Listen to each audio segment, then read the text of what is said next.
You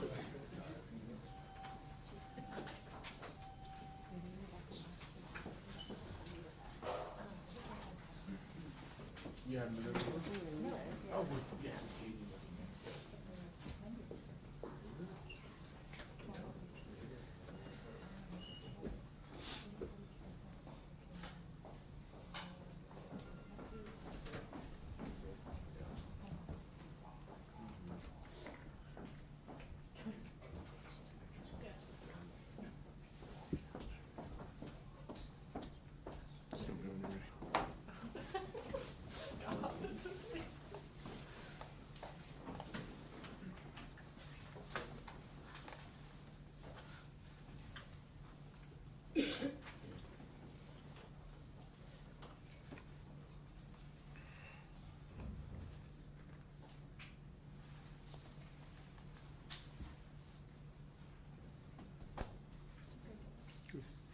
Okay, thanks everyone for being here today.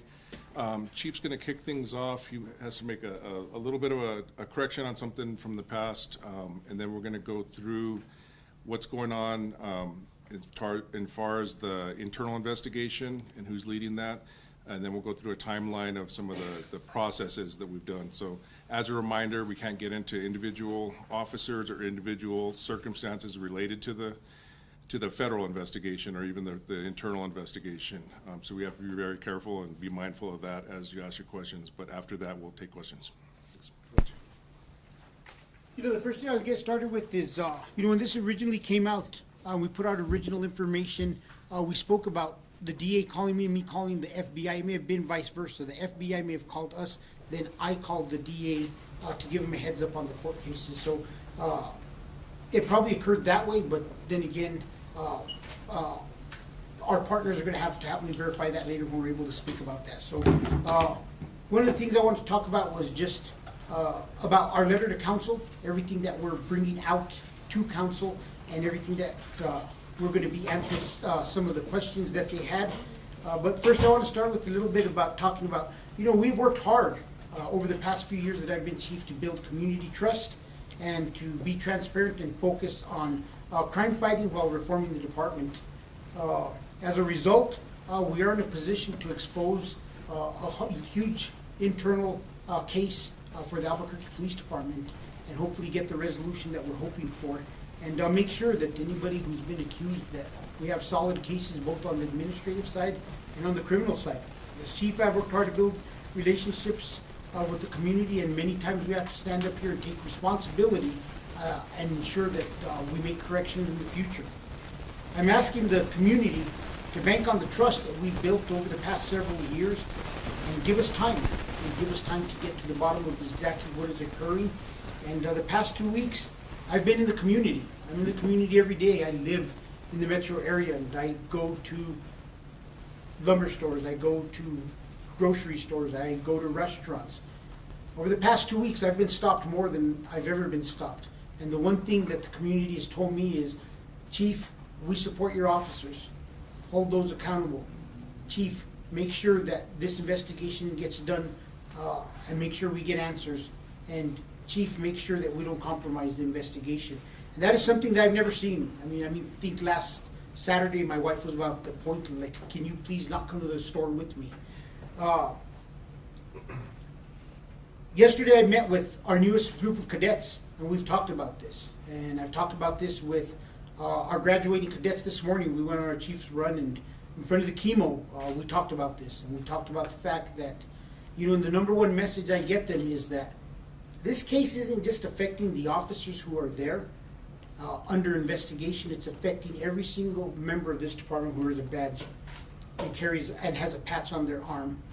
But the one thing I've learned during my time as a police officer since 1995 is these cases sometimes reach back home, and they impact families. They impact families of the people who are being investigated. I've had a number of officers come up to me and say, God, Chief, this is tough. Even my wife asked me, are you okay? And they're like, yeah, I don't do DWIs. I could tell you, my wife, my daughter, they're like, Dad, this is just consuming of all time of yours. So these have effects all the way across the board on everybody in the department. Today with breakfast, we actually had a conversation with our officers. We talked about this. And I listened to them, I let them vent, and we talked about some of the things that we should be looking at. And I got great ideas from them on things going forward. But we're also very limited on the information that we could also give our own officers within the department, which is very tough. But they're very understanding and will continue to release information as we're able to. I think one of the most important things is we know, and I have full confidence in the Federal Bureau of Investigations. We've spoken to them from the beginning. We've worked with them from the start. We've passed information back and forth with them. We're in constant communication as they work on the criminal side and we work on the administrative side. But, you know, I just, as we were working and thinking back through this the past week, we wanted our best investigative team. And we know that so much of our great investigations have come out of our violent crime section. So I just want to announce that Commander Hartsock will be the commander who's in charge of this investigation. The IA individuals involved will answer directly to a specific hand-chose chain that includes Commander Hartsock and a couple other deputy commanders, one that worked elsewhere before coming to the Albuquerque Police Department, and one that has no history within DWI. I also assigned Kyle Hartsock to be in charge of all aspects on the administrative, and anything he finds criminally, he will pass over to the Federal Bureau of Investigations, and they've already been in communications. I wanted to talk a little bit, like the big question. We got a lot of questions from City Council. Everybody saw the letter that they sent out, and there's a lot of questions that are referenced to timelines and DWI cases. And I really want to emphasize that as we go through this timeline, and you're going to see in the letter, you're going to see where we are today. And where we are today is a testament to the work that we've been working on and completing. And this goes back to sometimes we've got to fix systems, and you've heard me say that for 2 years. And I want to thank Josh in the back, Boone from the DA's office, because one of the big fixes to this was actually as a result of a conversation that one of the former members, Chuck Barth, who passed away from the DA's office, came to me and approached me with a project that the DA's office wanted to start, and that project was instrumental in the numbers that you're going to see to this date and in the changes that have already started within the system. So we're going to start with the timeline. And you know, one of the biggest things that changed and was pretrial interviews. In March of 2022, some changes were made for Metro Court and DWI cases by the Supreme Court. We had approached the Supreme Court, myself, Mayor Keller, and we talked to them about our concerns about preliminary hearings and the shortage of officers and officers getting stuck in court. To their credit, they came back. They did a wonderful job, and they made some changes, and it reduced the amount of times that a pretrial interview would be necessary. If we could go to the next slide. Here's kind of the timeline. In 2015, 21% of APD cases were dismissed with DWIs, 375. And the number one thing to remember about this is not Chief Medina and Albuquerque Police Department's data. This is information that's been passed to us from the District Attorney's Office and the courts. So in 2016, 1,339 DWI cases, 20% were dismissed, 268. This really started to rise. In 2017, 40% of our cases were now being dismissed. In 2018, 40% again, cases being dismissed. In 2019, this went up to 43. In 2020, we saw a reduction, as we think we would see with COVID and everything that the courts are going through, and we made adjustments to the new system. In 2021, the cases were down slightly to 37%. If you look, let's go back one slide for me. If you look, earlier when I spoke about changes to the pretrial process, there was a grant from the Transportation Department, and are working with the DA's office to make some changes that helped us. In 2019, as part of the DOJ settlement agreement, changes were made so that IA would enter all missed court notices. It doesn't mean IA will investigate them, that they're being now tracked through IA, and that we would get this in the system to make sure that they were all accounted for. We go through in 2022, we had 90% of the cases dismissed. And that's a combination of a lot of things that we're talking about, fixing the system, changes in different processes, changes in how these cases are viewed. We had 75 IA cases, 56 sustained. In 2023, we had 4 IA cases with all 4 sustained. And in 2024, I think that number is moving up. We currently already have 7 open investigations. Of course, we don't have findings. And that's one of the important things, is that we are communicating with our partners.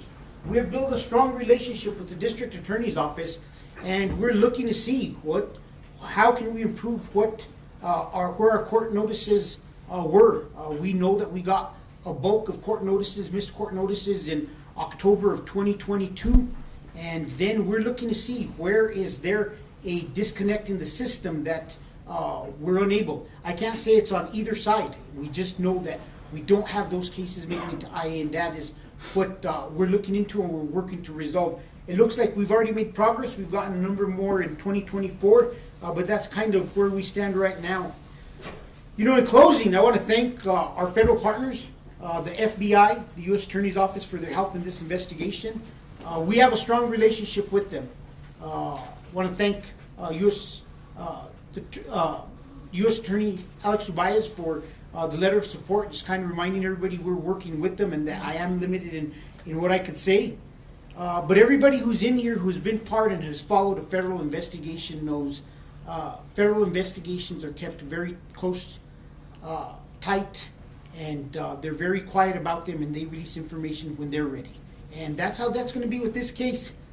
This is a federal investigation. We understand that as a police department, we need to give information to the public, and we're doing our very best job to release information on the investigation when we're able to. And our close relationship with the U.S. Attorney has enabled us to continue to release more and more information. We will be as transparent as possible.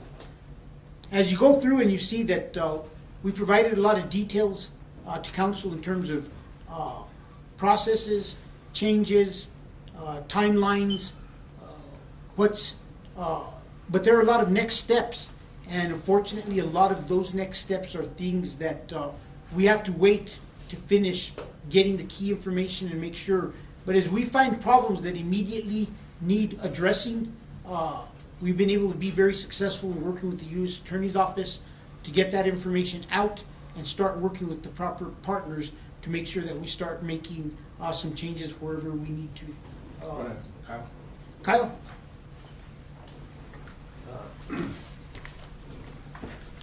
So I'm Commander Kyle Hartsuck of our Criminal Investigation Division, and I just want to start to say that as we lead this internal investigation, we will ensure that any officer or any personnel belonging to the city of Albuquerque that was either involved in any part of the scheme or knew about it and didn't report it will be held accountable.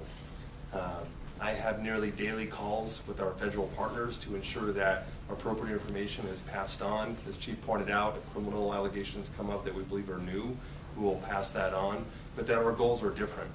While they're doing a criminal investigation that could result in charges, our goals are to find out how this happened, who's involved, and make sure that it is held accountable and it doesn't happen again.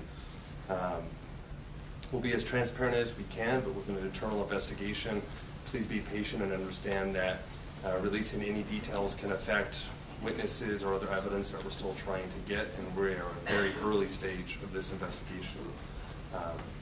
That being said, I won't be able to take too many questions, but I appreciate your support. You know, and Commander Hartsock they have begun the process of an administrative investigation. There has been target letters that were stated last week sent to some of the original officers in this. They are getting further information, and they have had a number of other interviews with witnesses, and they'll continue to work forward and work on the case and see what they could come out with. As we're able to, we will release more information, but like I stated, we're unable to. I wanted to make sure that I didn't just answer this question for that all of the public got answers to questions that we've had recently. I think that was the goal of questions, to make sure the public had them, and that's why we put this packet together.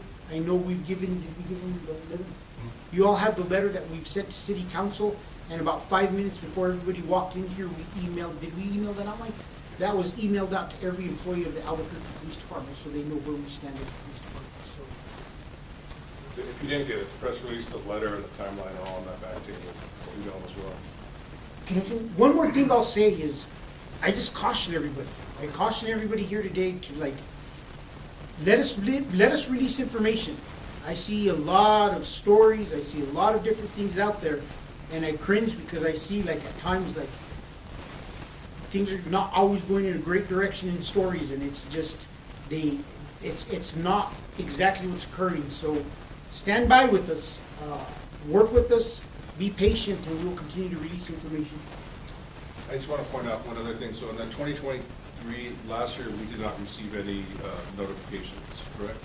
We got some recently related to 2023, but we didn't get missed work notices during that year. That's what we're trying to figure out why that occurred. Questions? Yes. So, thank you for all this. I know last week, during the press conference, you stated that you just got access to the court system 2 weeks prior to that, right? Yes. Of missed notices of officers not showing up. We did get in contact with Metro Court. They told us it's not their responsibility. They also say that it's public record. They also say that they just got a request from local law enforcement asking them to put a system in place as a courtesy. What do you have to say about that? I don't think, no offense, I don't think you guys, that's the right path of what's going. I don't know if you're aware, there's a 2014 report, and there's some other reports where committees that were brought together, and I think, Elise, you covered this. Years ago, the decision was made, and I'm not asking Metro Court to notify me on every single case. I don't know who they're talking to, but a committee years ago, before my time, before even coming back, made the decision that the district attorney's office would be the one that was best suited to notify the Albuquerque Police Department and other agencies of missed court by officers. We have a system. I am prepared to take on as much responsibility as we have to if we have to. We have a great working group. They've already met with the DA's office. We're seeing numbers come in.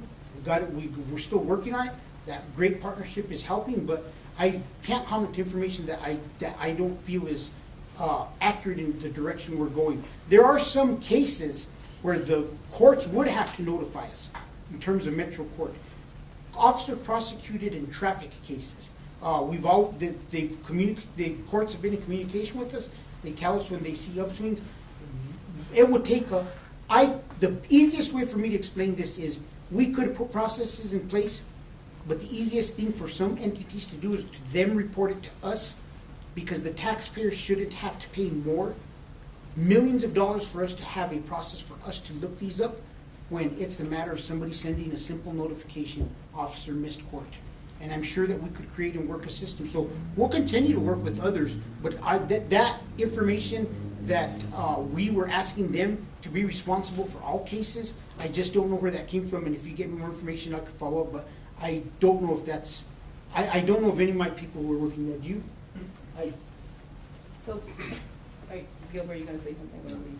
So based on accuracy, we played the specific question. We played it throughout for them to hear it, and that was their response. We also have their full statement, but in a nutshell, they're pretty much saying that local law enforcement just asked them a week ago as a courtesy to put a court system in place. So we didn't trim, cut, or anything. It's pretty straightforward. Is Josh here? Josh, do you know any, Josh, how about you, Josh Moon? Do you know anything that we're working with Metro Court on any other system? I know Josh Brown is working with the DA's office.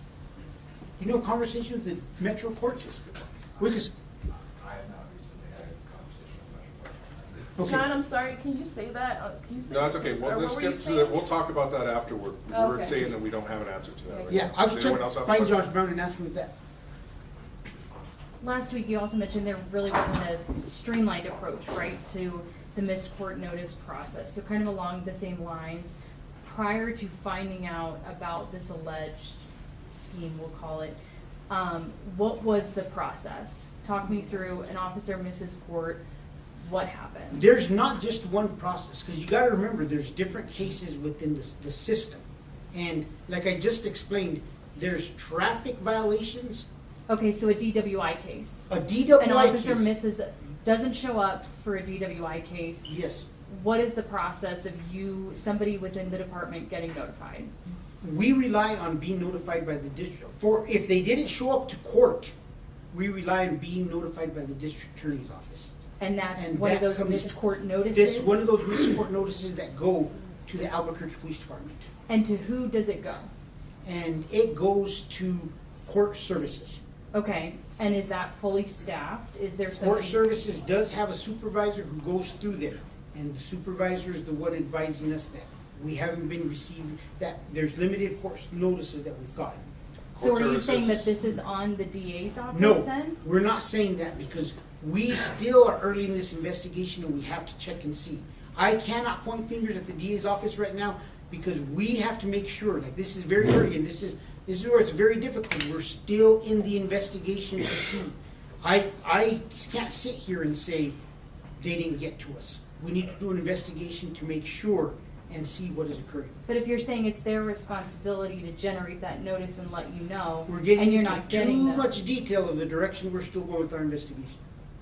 Let us, go ahead. Let me just clarify too, so the court services, we had that existed before, and I want to say in 2021, it was a sworn officer that led that, correct?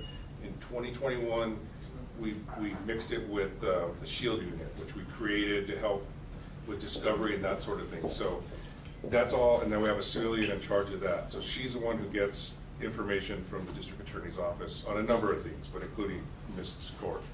And at some point, those notices stop coming in. That's what we're looking into. So that's just, when did these notices stop coming in? Our last batch that we're finding in our system is September of 2022. September 2022, We you received stopped we receiving. believe we received, don't quote me on this, but I think they told me 78 missed court notices were received at that time. But prior to that, you were receiving notices. How did you not notice then or pay? No, this has been a constant struggle. When I was back as a deputy chief, I approached the DA's office and I asked them for our missed court notices. So we have had to work at getting our court notices over, and that's part of the investigation. We'll have to look to see what individuals knew and what was occurring. So there could be somebody within the department, your department, that was withholding these, or? We don't know that. We're looking into all the possibilities, and I'm going to leave it at that. Okay. Yes, Elise? So with the notices when they were working, is that just if the case gets dismissed because an officer failed to appear, or is that any time an officer failed to appear for a hearing? Which notices? The court, the From the ones, DA's office. that's generally they fail to appear in and it's changed over time. That's generally they fail to appear at a hearing itself. Okay, not Generally, a hearing. before that, it was untrackable. It was very problematic tracking with the pretrial interviews, and that's why the DA's office worked so well with us to fix that. Okay. Or like if, discovery wasn't turned over, if the lapel camera didn't make it to the state, would that generate any kind of notice from the DA's office? Generally, no. I think that's something we should add to the list, though. Yes, ma'am. So with these IAs, I feel like it's the first we're hearing about these IAs related to these. When it says sustained, what does that mean? Was That someone means that they disciplined? did violate policy and there was some sort of discipline. Okay. Well, it looked like there was quite a few. If you went back the other slide, it looked like more than 100 that had been sustained, or there was a lot of them. And are any of those involving these officers? We haven't got to that point where we're filtering through it. I could tell you that I have looked at some IA histories of individuals, and I'm not seeing a great pattern of sustained violations of discipline. And these were happening all along. This isn't like this scheme comes up and all of a sudden you're going back and looking. These IA investigations that were being opened and sustained were happening all these years. These ones were already over and done with. There's That's what no I mean. way And we the could previous get- slide, yes. the same. Like they were being done Yes. before. They the were whole being time. done before. Well, That's since- why this one says 7 open, because since this is broke out, we haven't even had a chance to finish those cases. So when you have more than 100 sustained IAs about missed court dates, how does that not raise a red flag over the past several years? That's one of the things that we have to look into that we're still investigating. why would there be like 196 dismissals but only 75 IAs? Like, why are there fewer IAs than there are dismissals? I don't know, that dismissal part, we don't, do you know? Just in my experience, I mean, dismissals can happen for a variety of reasons. Other civilian witnesses become unavailable, other things occur in court cases outside of just an officer FTA, and so you should generally always see that number lower than the overall dismissals. Okay, so the dismissals is not dismissals because of an FTA. The dismissals are all of the dismissals. Yes. Okay, got it. Based off of what you know now, should there have been more IA investigations over the last several years? This is what's very difficult. Look, we have 35 dismissals, like, and I know what Matt said earlier, shouldn't raise a red flag. We know changes were reducing dismissals. That's a way lower number of dismissals than that. So it's easy to say, even if we opened an IA on every single dismissal we have, at the most, this should have been 35. Yes. Natasha, KKOB. So you started this with chatting about the community support. Thank you for sharing that feedback. What about those who ask you to step down as a result of this issue? The Albuquerque Police Department has made great strides over the past several years. We will continue to work for the community. We will continue to improve, whether it's fighting crime or if we need to move forward with reform efforts. So we will continue to do business as we are with the Albuquerque Police Department at this point. Can you give an update on the DWI unit and what happened to it, where it stands right now? They have been shifted to different field units, and they're responding for DWI calls from those field units. And I got some numbers earlier this week, I just don't remember what they are, but they did have a number of DWI arrests last week. Yes. Whose responsibility is it to notify you when an officer doesn't show up to court? I think if you're talking about a DWI case, in general, we rely on our prosecutors to notify us about a DWI case. So the DA's office? At this point in time, that's what we're looking into. We're looking to research to see what has happened to our missed court notices. I can't blame the DA's office because, like I said, from point A to point B, there's a lot of things that could happen, and that is part of our investigation.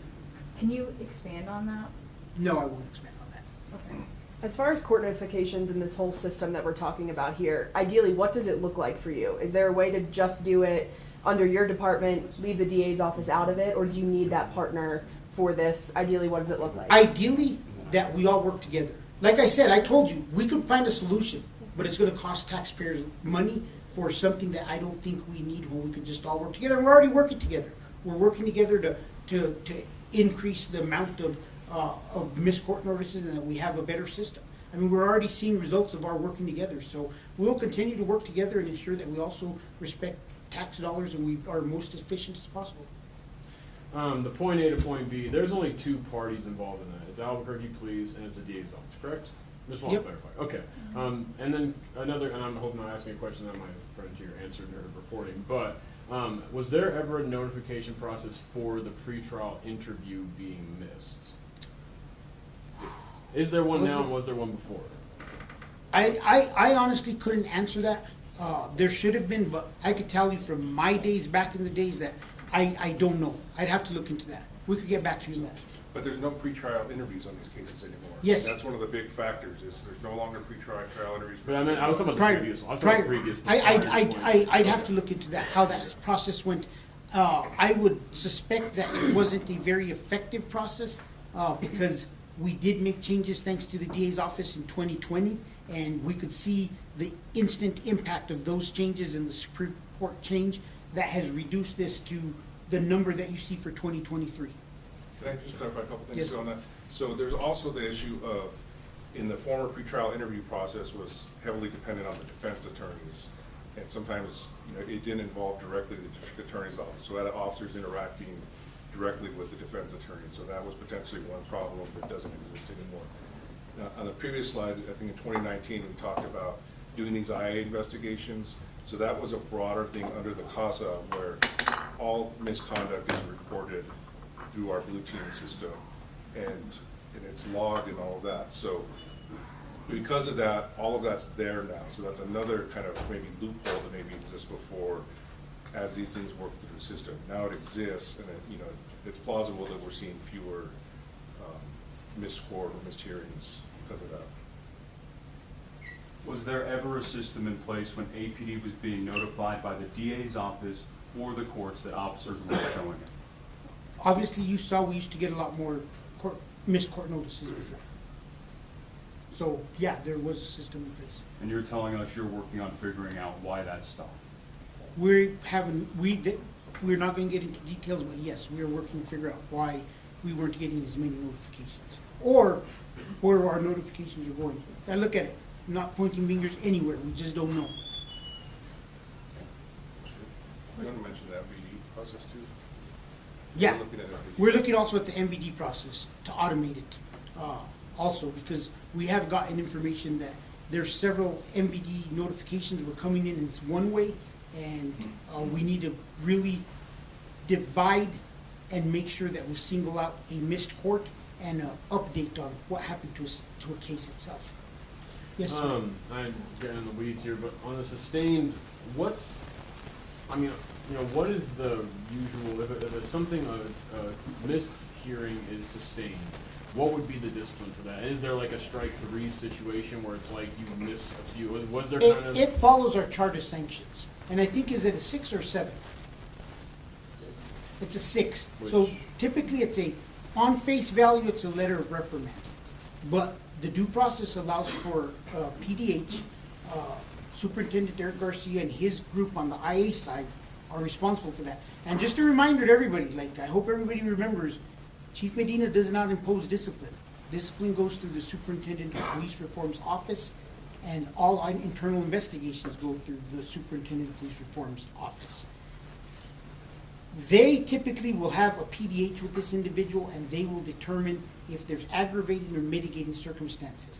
So a mitigating circumstance could lower the discipline, and an aggravating could raise it. And our chart of sanctions on a second discipline would move that 6 automatically to a 7, and a 7 to a 5. A third one on a sustained 5 could move that to a 4. So it does increase penalties with frequency in these cases. At what level is it like termination? Is that a 1 or a 1? Is that At like 1. So it'd have to be like 6, 7, 8 sustained with get it. And to remember, termination. they fall off, 7s fall off in time.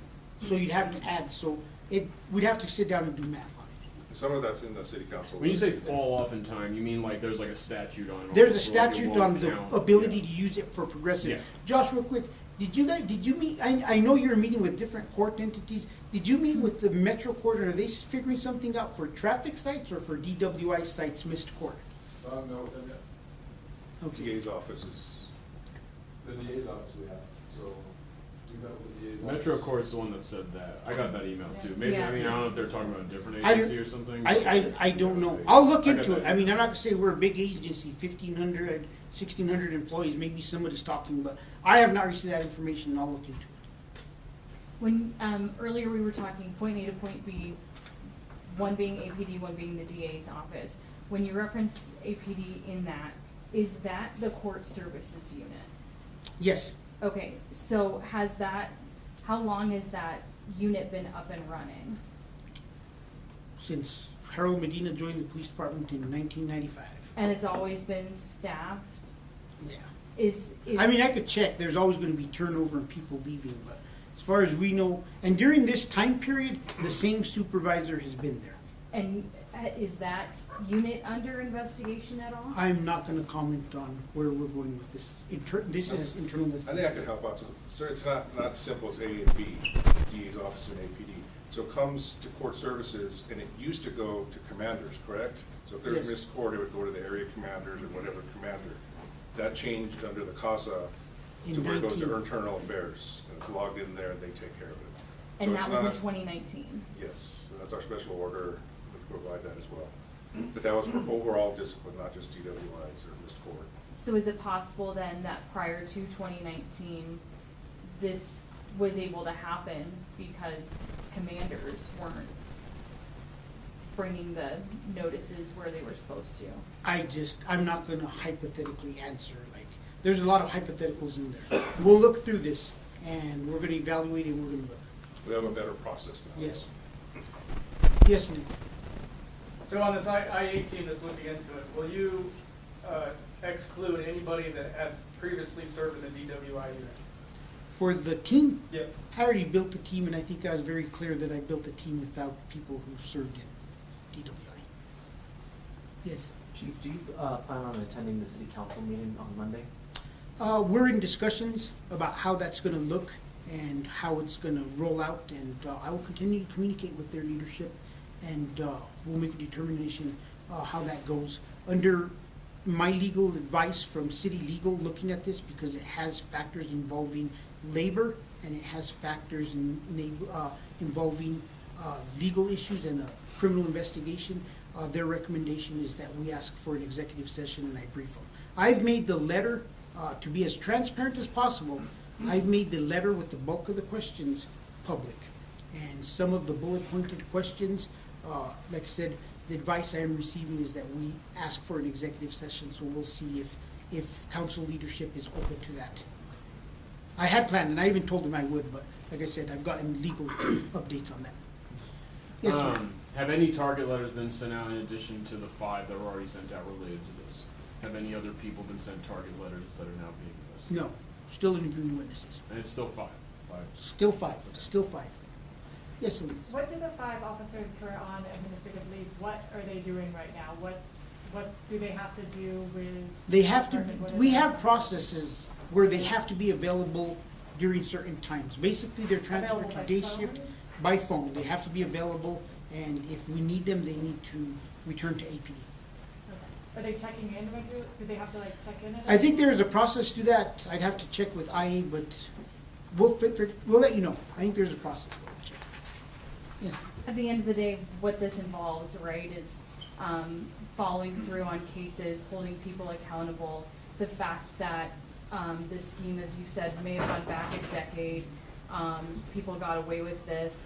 What's your feelings towards, like, do you feel duped? Do you feel like you could have done more? I will tell you this, as somebody who worked DWI cases in the course of their career and had hundreds, if not thousands of cases go through Metro Court, I want to thank you, Josh Boone, in the back. Because in 2020, he made a change to this process, and you're seeing the impact and the reduction in the dismissed cases by the Albuquerque Police Department.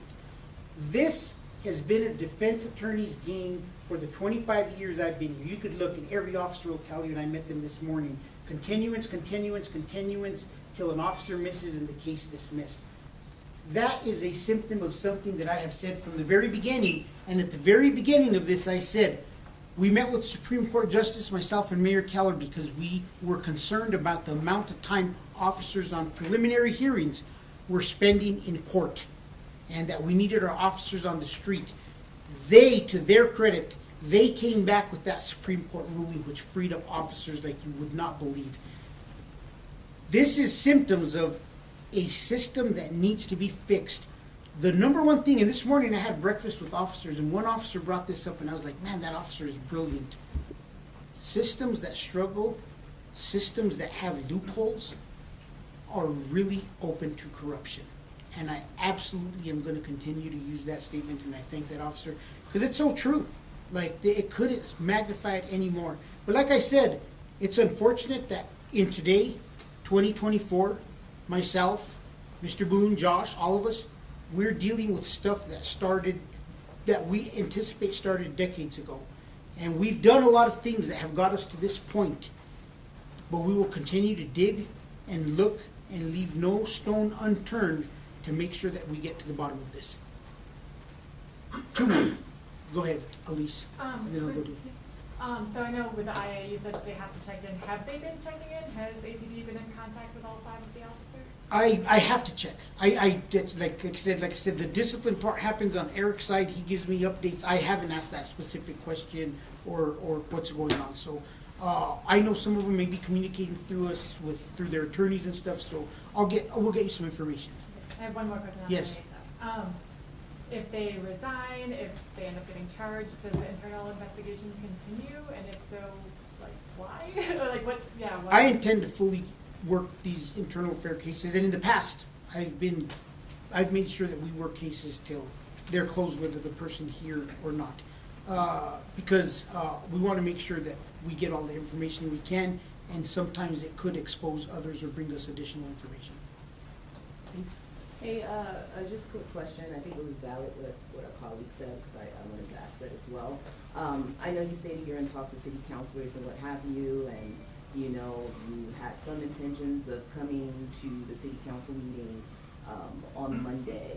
But one of the questions, I know you stated you asked them in bulk, but still, city councilors as well, what do you have to say to them questioning your position as chief regarding the public having faith in you at this point, in the way that this was handled?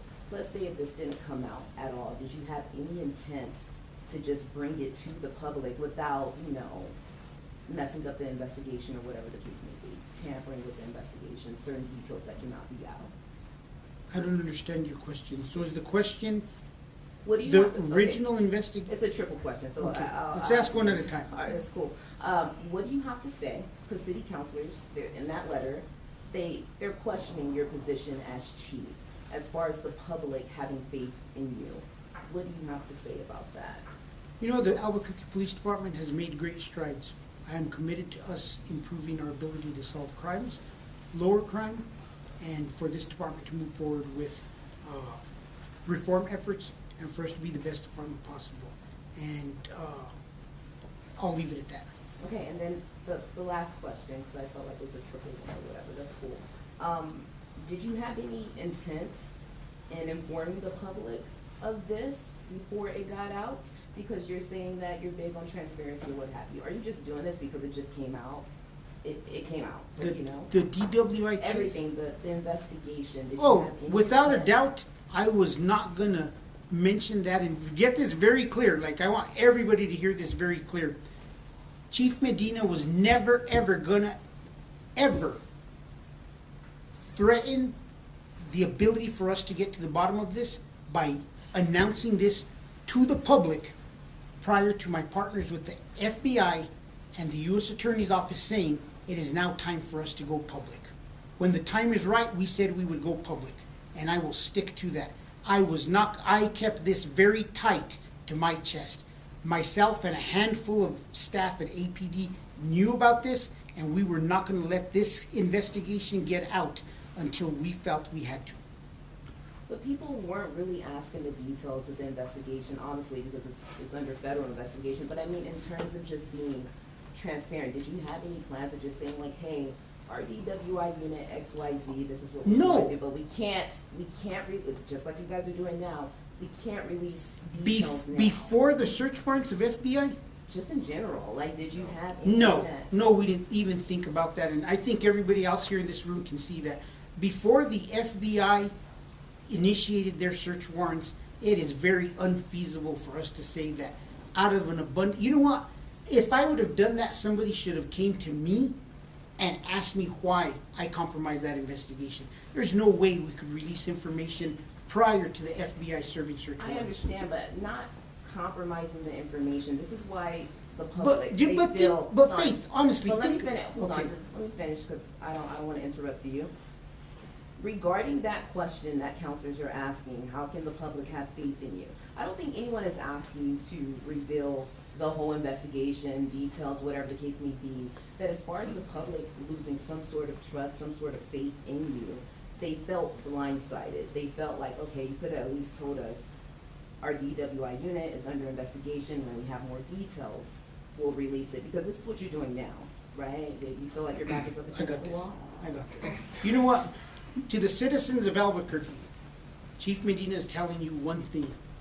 If I would have divulged to the public that the DWI unit was under investigation, every DWI officer with any common sense that was doing something wrong would have ceased what they were doing wrong, and it would have compromised our investigation. And we will not ever compromise an investigation to tell the public we have a secret investigation occurring. Thank you.